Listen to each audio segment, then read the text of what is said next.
We're going to try this one last time. Hi, thanks for joining. I'm Tyron Hedgeman, and this is A Compass for the Ways Word of the Day live broadcast.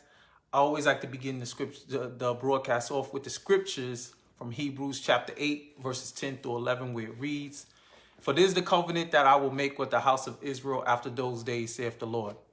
I'll put my laws into their hearts and into their minds. I'll be to them their God, and they shall be to me my people.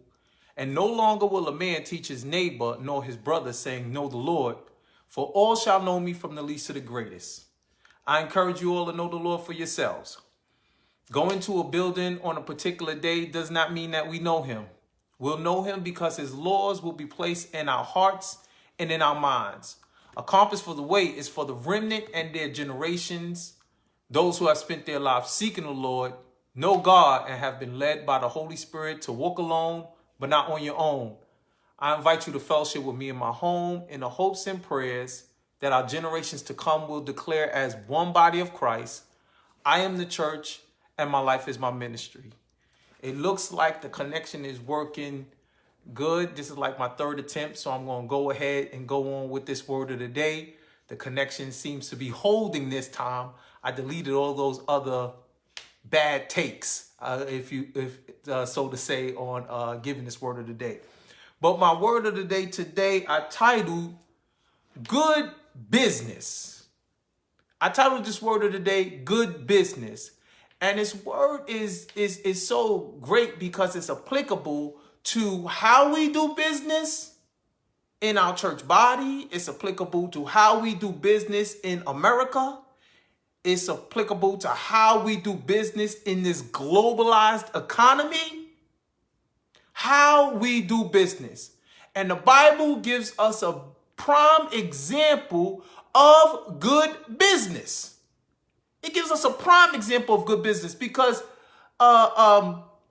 just to tell you, when you conduct good business, even with strangers and build partnerships with strangers and people in your community, that speaks a lot about your character and the person you are. It speaks a lot about how you conduct your home. It speaks about a lot about how you lead and be with your family. Good business says a lot about a person and those companies conducting these good businesses. So this word of the day I titled Good Business. And I'm reading from 1 Kings, and I'm reading chapter 5. I'm not going to read all of chapter 5. I'm going to read chapter 5, a couple of verses, and then I'm going to skip to chapter 6 and the last verses there, verses 37 through 38. But just to let you know, this is King Solomon building the temple of the Lord. And this is a prime example of how to conduct good business. 1 Kings chapter 5, I'm going to start off with verse 1 through 7. When Hiram, king of Tyre, heard that Solomon had been anointed king to succeed his father David, he sent his envoys to Solomon because he had always been on friendly terms with David. Solomon sent back this message to Hiram. You know that because of the wars waged against my father David from all sides, he could not build a temple for the name of the Lord his God until the Lord put his enemies under his feet. But now the Lord my God has given me rest on every side, and there is no adversary or disaster. I intend, therefore, to build a temple for the name of the Lord my God, as the Lord told my father David when he said, Your son whom I will put on the throne in your place will build the temple for my name. So give orders that cedars of Lebanon be cut for me. My men will work with yours. I will pay you for your men whatever wages you set. You know that we have no one so skilled in felling timber as the Sidonians. When Hiram heard Solomon's message, he was greatly pleased and said, Praise be to the Lord today, for he has given David a wise son to rule over this generation. Skipping over to verse 10, he says, in this way, Hiram kept Solomon supplied with all the cedars and pine logs he wanted. And Solomon gave Hiram 20,000 cores of wheat as food for his household, in addition to the 20,000 baths of pressed olive oil. Solomon continued to do this for Hiram year after year. Finally, skipping over chapter 36, verses 37 through 38, it says, the foundation of the temple of the Lord was laid in the 4th year, in the month of Zev, in the 11th year, in the month of Bul, the 8th month. The temple was finished in all its detail according to its specifications. He had spent 7 years building it. This is King Hiram and King Solomon creating this great partnership to build the temple of the Lord, and it took them 7 years to build it. This is a perfect example of good business as compared to the venture capitalism, which is most prevalent nowadays. I'll have you believe that this is a democracy, but moreover, it is capitalism that reigns over our democracy. We have corporations. You ask any business owner, they know that a corporation, once you incorporate something, that corporation is seen as an individual. It's seen as a person.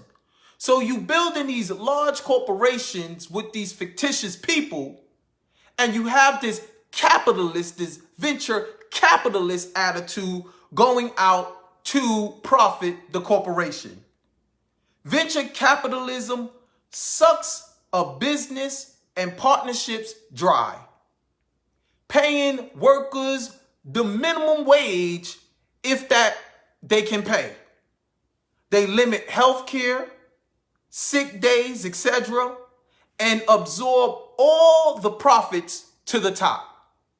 That's why we have the top 1%, making all the money in America, making all the money in parts of all the world.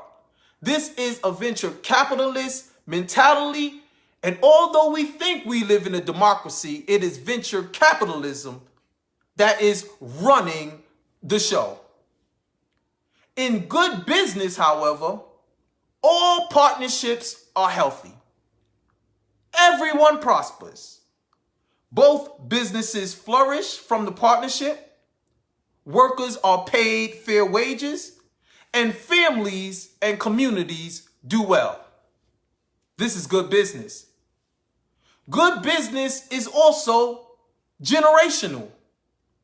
King Hiram had a friendship with King David and reestablished that friendship with his son, King Solomon. Good business is generational. When you go to mom and pop shops and you have these local small businesses, you know that it's generational, father passing it down onto the son and then to the son's son. And those partnerships become important for generations to come. King Solomon, in all his authority, did not buy out King Hiram in today's terms. You know, King Solomon was the wealthiest and the wisest person that ever lived. If he was a venture capitalist, he could have just bought out King Hiram and took all the cedars and took all the pine logs and built the temple of the Lord. But he did not do that. And even back in that time, he did not overthrow King Hiram and take what he wanted. However, as a matter of fact and principle, in good business, King Solomon offered to pay King Hiram whatever wages he set. He said, whatever wages you set for your workers, I will pay. And in addition to the wages set, he sent wheat and oil to King Hiram's household, Principles of good business, also principles of good character. Simply good business, and this carried on for 7 years. And at the center of good business, as children of God, we all know is Christ. It's God at the center of good business. They were working to build the temple of the Lord. So this brings me to our corporations. It brings me to, and when you say corporations and when you say big businesses, it has to bring you to our mega churches. We have to understand that it is a business as well. And if you don't know, ask somebody. In their ability through good businesses, mega churches, with God at the center, they built magnificent temples for the people to gather and worship. Everything starts with those good intentions, and it's all well and dandy and good. And God bless them, that's great.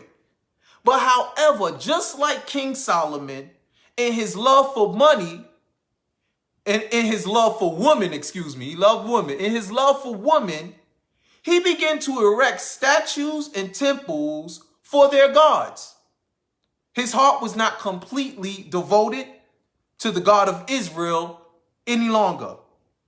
And that's when adversaries and troubles began to disturb the peace that was established by his father, King David.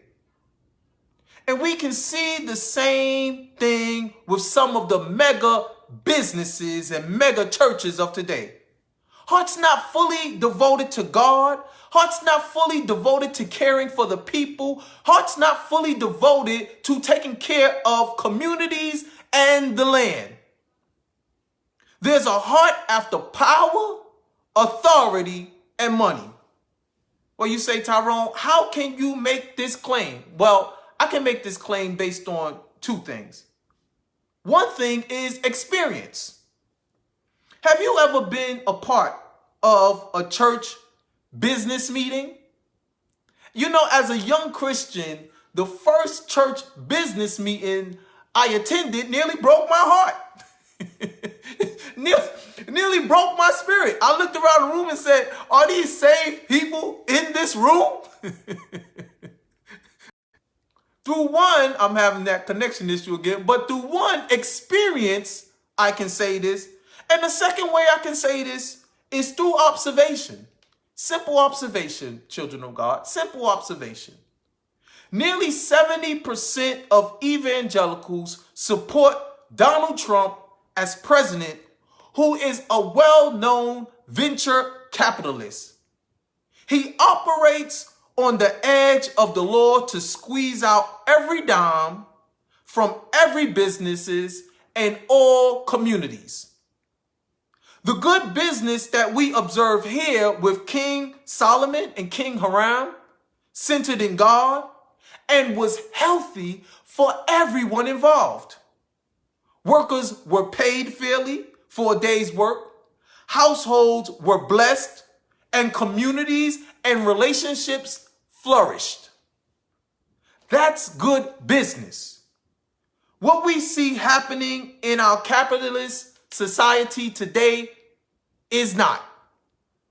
Let's go back and conduct good business. We have an example of what it is like. It is not one person prospering, the 1% getting everything and then trickle down. And we know what that trickle down comes down to. Nothing. Nothing to help the poor. Nothing to help the needy. Nothing to help our communities. These venture capitalists in their profit mentality is drying out our land. It's drying out our communities. And guess what? It's drying us out. You go to work every day, breaking your back, sweating, and you come home stressed and tired, can't even give anything to your family. But good business is profitable for everyone in partnership, it's profitable to families, and it's profitable to households. King Hiram and King Solomon showed us an example of what good business is. That's my word of the day, children of God. Good business. It says a lot about your character when you can conduct good business. It says a lot about your community. It says a lot about leadership. It says a lot about a lot of things. Thank you guys for joining me. Like our Facebook page, A Compass for the Way. You'll get these live broadcasts to pop up when you do. And you'll know that me and Charles is on Monday mornings and Tuesday evenings. Always know that I love you. God bless.